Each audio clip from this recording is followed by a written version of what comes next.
Kepa Arrizabalaga was hailed as the next great Spanish goalie, said to be the next in line after Casillas and De Gea. And after breaking out for Bilbao in 2016, Chelsea broke the world record goalie fee and spent £72 million on him. It seemed like a ridiculous fee at the time, and the haters ended up being 100% right, as after a decent start, Kepa just became completely unreliable and sucked at every aspect of being a keeper. He conceded infinity long shots, claimed a grand total of 0 crosses, gave Maurizio Sarri an aneurysm, and was benched for a senior citizen Willy Caballero in 2020. And while he had a little resurgence 2 years later, he was eventually loaned out to Real Madrid and Bournemouth and is now at Arsenal as backup to David Raya, far away from being the best keeper in the world. Alvaro Morata was also meant to be a star for Spain, looking like the complete striker with imposing physicality and technical skill. And after a great debut season for Real, Juve bought him for £17 million, where he became one of the best young strikers in the world, getting 27 goals and 19 assists over 2 seasons there. Real Madrid then used their 26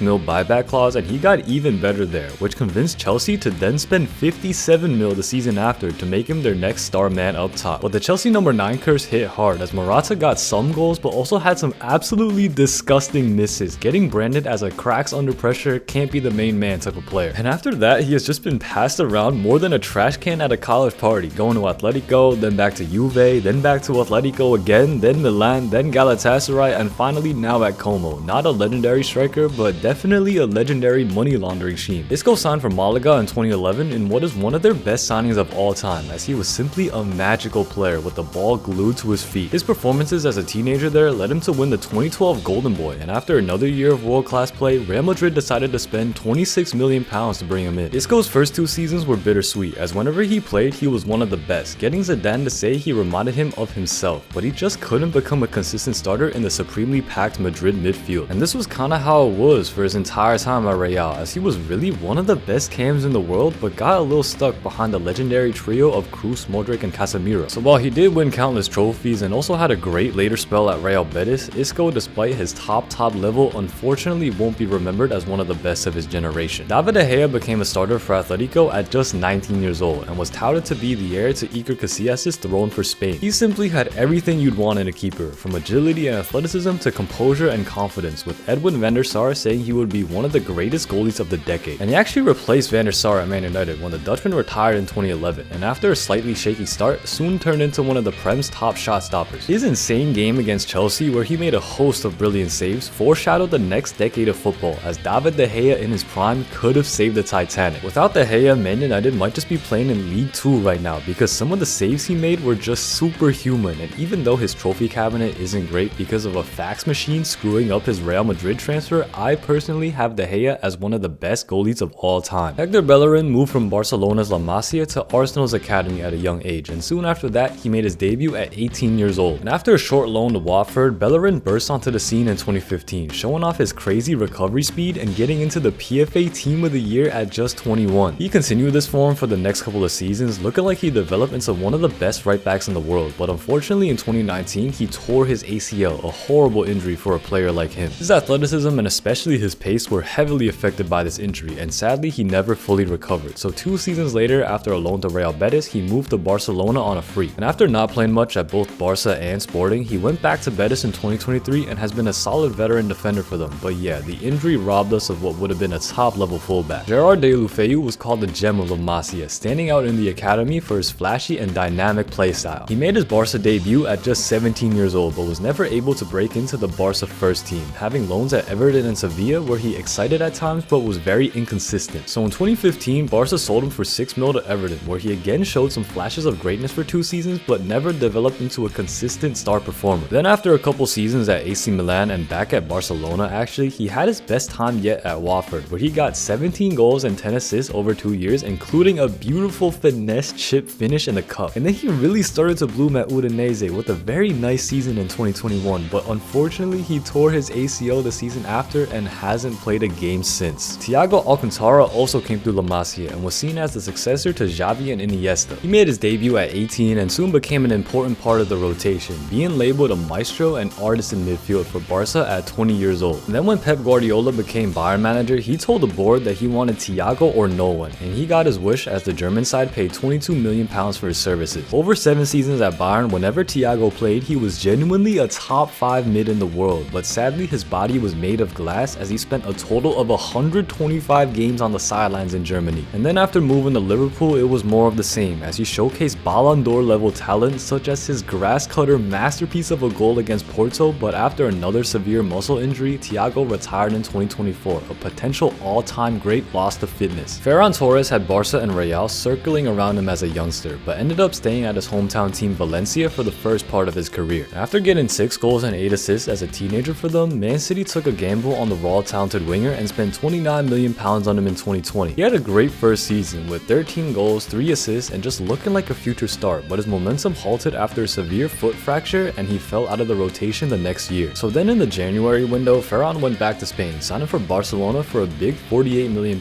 but after a solid first half season, he descended into a rough patch of form in 2022. It took a little bit for him to dig out of it, but now he has gotten back to a good level, and while he still sometimes completely screws up easy chances, he currently has 14 goals so far this season and won the 2024 Euros as a key substitute. Saul Niguez was a child when he debuted for Atletico and stood out for his versatility and technical excellence. He started getting minutes in 2015 and became a constant on the team sheet, really showing that technical excellence, especially with a weaving solo goal against Bayern that advanced him to the CL final. And during his time as one of the best mids in Spain, Saul actually played through a horrific kidney issue for most of it, and this unfortunately had its effects later on as his form dipped in 2020 because of the lasting fatigue. He then had a strange loan at Chelsea where he didn't play much, and for 2 more seasons at Atletico, he looked like a shell of himself, being mostly a bench player for them. So in 2024, he moved to Sevilla, and after a decent season again hampered by injuries, Saul now plays for Flamengo in Brazil, having had his peak years as a youngster. Alvaro Torres was just as hyped as Saul for Atletico and was supposed to grow alongside him in Koke for the next decade. But unlike Saul, Torres couldn't get minutes early on, being loaned out to Porto for 2 seasons and actually playing pretty well over there. It wasn't enough to get into Atletico's team though, as he couldn't displace Saul or Koke in Diego Simeone's 4-4-2, so in 2017 he moved to Porto permanently for a £17 million